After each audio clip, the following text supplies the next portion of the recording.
A handful of states have already declared a state of emergency amid the coronavirus outbreak, including right over around here, the state of Maryland. And joining me now is Maryland's Republican Governor, Larry Hogan. Governor Hogan, welcome to Meet the Press. Good morning. You just heard from Dr. Fauci there. You've already declared the state of emergency. What does that declaration allow you to do?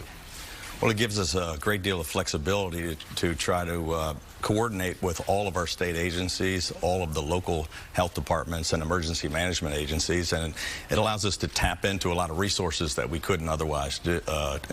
We also put in emergency legislation to enable us to tap into our rainy day fund, and we put in a supplemental budget to provide funding so that we can do some of the things we need to do to ramp up and be prepared to protect the people of the state of Maryland. Look, you have a resource in Johns Hopkins that's probably kind of nice to have in the state of Maryland, but walk me through the testing kit issue, and do you feel as if that you've gotten enough support from the federal government? So we're also the headquarters of the NIH, yeah. University of Maryland Medical System, Johns Hopkins. So we're lucky in that we have some of the best health operations in the world located in our state.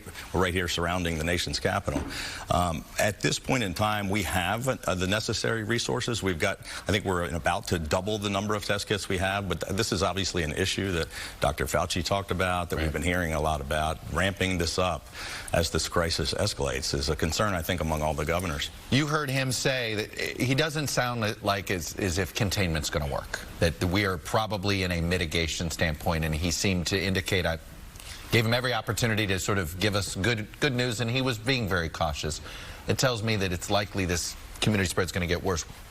What does that mean to you now? Well, so the governors are really on the front lines. Look, I think there's been pretty good cooperation at the federal, state, and local level, but this thing is escalating so rapidly. The information is changing not only on a daily basis, but almost on an hourly basis. So I'm the chair of the National Governors Association. We just had all the governors here in Washington a couple of weeks ago. Dr. Fauci, the head of the CDC, and a number of other experts came to brief us on the virus. We've been working on this for several weeks. But just in the past week, we went from having no cases to finding our first 3 positive tests to now we've done 52 different tests in our state. We had the situation of somebody coming from New Jersey coming to Maryland at the CPAC conference. We've got a person from Maryland that went to the state of Pennsylvania. This is like in the last 48 hours. This is exponentially grown here. We've had press conferences. We started last week. We did Wednesday, Thursday, Friday, ramped up to multiple different levels, and we've got ongoing, as we're sitting here right now talking, more things are happening in our state.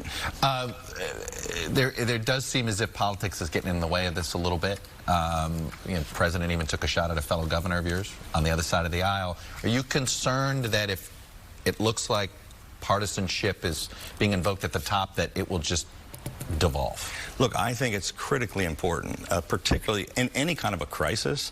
I think clear, direct communication is critical, and I think it's really important that you try to take all the politics out of it on both sides of the aisle. This is not the first time I've been involved in crisis communication. Right after I became governor, we had the riots in Baltimore. So, but being transparent, being direct, keeping the public informed with the facts, I think is critical. And I think it's not a time to play politics. So I sat down with all of our Democratic leaders in our state, with both U.S. senators, talking with our congressmen, our local elected officials, the Speaker of our House, President of the Senate. They unanimously passed my emergency legislation in one day to give us the flexibility. I had a long conversation with the Vice President last night. I was in the Situation Room with him and Secretary Azar, the head of the CDC, on Monday. We had 52 governors on a video conference across the nation. Are you concerned that the president may undermine the efforts of the federal response? Look, I think it was a really smart move for the president to elevate Vice President Pence to work across all the different agencies and to coordinate. He's a former governor. He knows the governors are on the front lines, and he is doing, I think, a good job of coordinating everybody and communicating with us. And I think that's the way the messaging ought to go.